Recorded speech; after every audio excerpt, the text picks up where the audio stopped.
Hi, I'm Emma, one of the Senior Fertility Midwives here at Thérapie Fertility. I'm just making a little video today to show you what happens on the day when you come in for your embryo transfer. So come with me.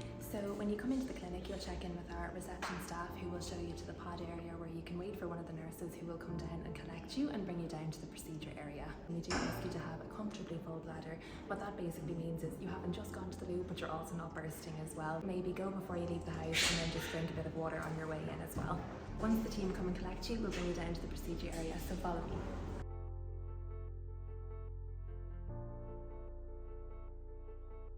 This is the recovery area, so this is where we bring you when you come in for your embryo transfer. So we'll bring you and your partner or another support person of your choice down to this area and we'll help you get ready. So what we'll ask you to do when you come in is, when you come in, we'll ask you to take everything from the bottom half off. So I'd always say to wear a nice pair of socks because you can keep them on. We'll give you a little hairnet for your hair and shoe covers for over your feet. The gown, it'll be the open side that goes at the back, but we do always say, you know, for embryo transfer, while you just take everything off from the bottom, maybe wear a little vest or top underneath to keep you warm. So when you're dressed up, one of the nurses will come in and go through kind of some pre-advice before going into the procedure area. So they'll talk to you about, you know, continuing on your medications, what to expect post-embryo transfer, and book you in for your beta-HCG blood test. So that generally takes place maybe 11 to 14 days after your transfer, just depending on the day of the week. It might be your first transfer, so you might need a little bit more time to have a little chat. It might be, you know, your second or third transfer, and you know, we'll support you along that step of the way as well. It's not a sedated procedure, so you'll be able to walk in, and when the whole thing is done, it'll be done in a couple of minutes. You'll be able to go home, you're able to drive, you're able to get public transport home if needed. But it is nice to bring somebody with you just to escort you home as well, but it's not absolutely necessary either.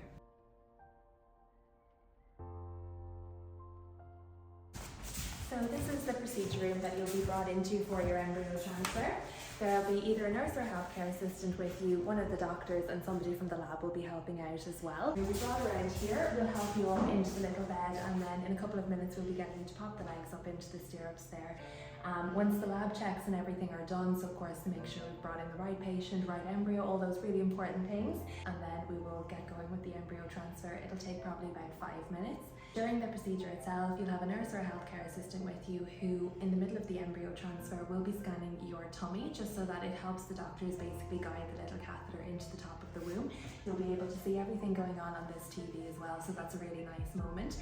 And if you'd like to take a little photo or video as well, just ask the team that are with you on the day. And then we will also usually take a little digital photo when we're doing a small little tummy scan, and we can upload that to your portal as well. So for the procedure itself, the doctor will help get things prepped for the embryo transfer. So what they're doing basically is they're doing a small little clean just of the vaginal area before passing a small little speculum, very similar to as if you've had the hycosi done, which you would have had done usually before treatment or a smear test.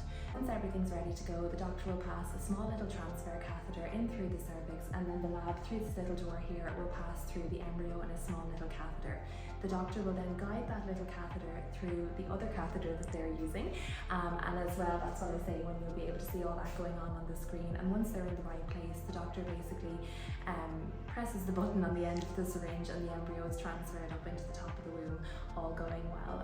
What will happen then is once the catheter is removed, the lab will then check the catheter to make sure that the embryo is no longer within it, so we can confirm that everything has gone inside nice and smoothly. And then once that's complete, then you'll be up off the bed, the speculum will be removed, you can go to the loo, go home, go about your normal business after that. A common question that people always ask is the embryo going to fall out as soon as I stand up? Absolutely not. It is passed into the top of the womb, so basically what that means is it's deposited in there. It's not going to fall out. You'll see people obviously, of course, naturally worry that it'll fall out, but you know, you don't need to have the legs up in the air, you don't need to sit down or lie down in recovery for half an hour or something afterwards. There is no need. You are absolutely perfectly safe to go home straight away, go to the loo, go about everything that you normally would do. It is normal to have that little bit of spotting, a little bit of cramping sometime later that same day as well. Paracetamol is fine to take, nothing really stronger, but those kind of symptoms can be quite normal. Doesn't mean the embryo transfer hasn't worked or something is going amiss. It's just because we bothered the cervix a little bit and the womb, so you can get a little bit of cramping and spotting that same day. Once the embryo transfer is complete and you're all dressed up, you're absolutely free to go, so you can come back out to reception, check out, and the whole team here will be thinking of you, and fingers crossed for a good outcome. We'll see you back here in about 2 weeks for your blood test. Best of luck.